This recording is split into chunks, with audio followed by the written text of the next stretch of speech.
10 तक गिनूंगा।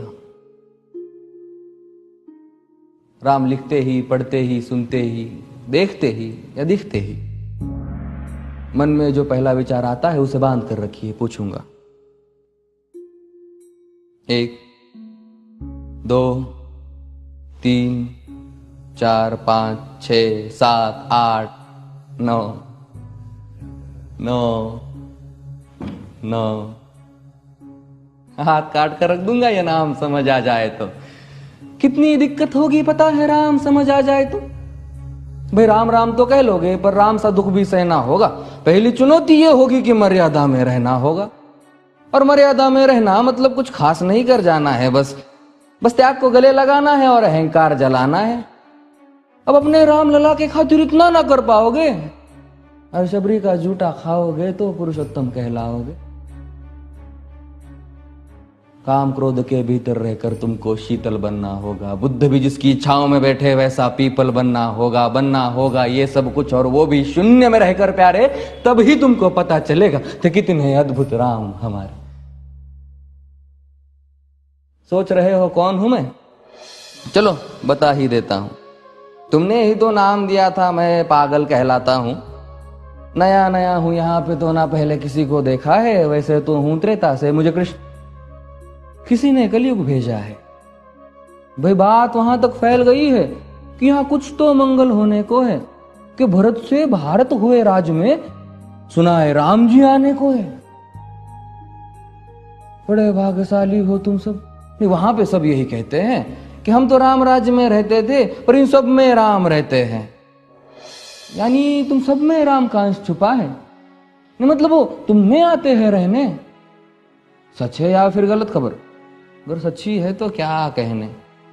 तो सबको राम पता ही होगा, घर के बड़ों ने बताया होगा। तो बताओ फिर कि क्या है राम। बताओ फिर कि क्या है राम। बताओ। अरे पता है तुमको क्या है राम? या बस हाथ धनुष तरकश में बांध, या वन में जिन्होंने किया गुजारा, या फिर कैसे रावण मारा लक्ष्मण जिनको कहते भैया, जिनकी पत्नी सीता मैया। फिर ये तो हो गई वही कहानी, एक था राजा एक थी रानी। क्या सच में तुमको राम पता है? या वो भी आकर हम बताए? बड़े दिनों से हूं यहां पर, सब कुछ देख रहा हूं कब से। प्रभु से मिलने आया था मैं, उन्हें छोड़कर मिला हूं सबसे। एक बात कहूं अगर बुरा ना मानो, नहीं तुम तुरंत ही क्रोधित हो जाते हो। पूरी बात तो सुनते भी नहीं, सीधे घर पर आ जाते हो। ये तुम लोगों के नाम जपो में पहले सा आराम नहीं। ये तुम लोगों के नाम जपो में पहले सा आराम नहीं। इस जबरदस्ती के जय श्री राम में सब कुछ है, बस राम नहीं।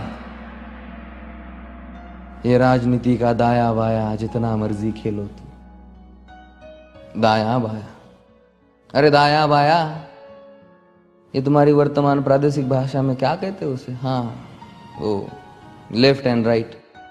ये राजनीति का दाया बाया जितना मर्जी खेलो तुम चेतावनी को, लेकिन मेरी अपने जहन में डालो तुम। निजी स्वार्थ के खातिर अगर कोई राम नाम को गाता हो तो खबरदार अगर जुर्रत की और मेरे राम को बांटा तो। भारत भू का कवि हूं मैं, तभी निडर हो कहता हूं राम है मेरी हर रचना में। मैं बजरंग में रहता हूं, भारत की नींव है कविताएं और सत्य हमारी बातों में। तभी कलम हमारी तीखी और साहित्य हमारे हाथों में। तो सोच समझ कर राम कहो तुम। ये बस आतिश का नारा नहीं, जब तक राम हृदय में नहीं तुमने राम पुकारा नहीं। राम कृष्ण की प्रतिभा पर पहले भी खड़े सवाल हुए। ये लंका और ये कुरुक्षेत्र यूं ही नहीं थे लाल हुए।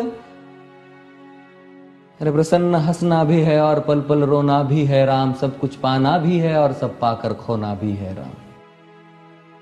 ब्रह्मा जी के कुल से होकर जो जंगल में सोए हो, जो अपनी जीत का हर्ष छोड़ रावण की मौत पे रोए हो। शिव जी जिनकी सेवा खातिर मारुत रूप में आ जाए। शेष नाग खुद लक्ष्मण बनकर जिनके रक्षक हो जाए। और तुम लोभ क्रोध अहंकार छल कपट सीने से लगाकर सो जाओगे तो कैसे भक्त बनोगे उनके, कैसे राम समझ पाओगे?